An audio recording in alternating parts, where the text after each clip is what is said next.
माळिणगावच्या दुर्घटनेप्रकरणी सदोष मनुष्यवधाचा गुन्हा दाखल करण्यात आलाय। तालुका कृषी अधिकाऱ्यांच्या विरोधात घोडेगाव पोलीस स्थानकात हा गुन्हा दाखल झालाय। भारती सहस्त्रबुद्धे आपल्या प्रतिनिधी सध्या आपल्यासोबत आहेत। भारती, काय अधिक माहिती मिळतेय? ज्ञानदा सुरेश तळेकर नावाचे स्थानिक माहिती अधिकार कार्यकर्ते आहेत।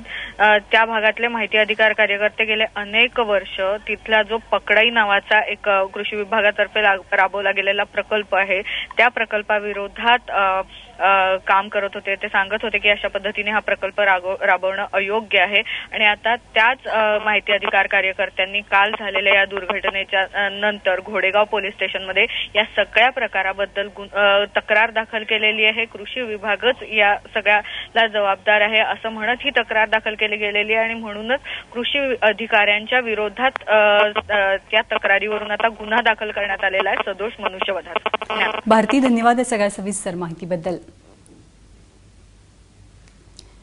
तर माळिण दुर्घटनेप्रकरणी सदोष मनुष्यवधाचा गुन्हा घोडेगाव पोलीस ठाण्यात दाखल झालाय। कृषी अधिकाऱ्यावरती हा गुन्हा दाखल केलाय माहिती अधिकार कार्यकर्त्यांनी।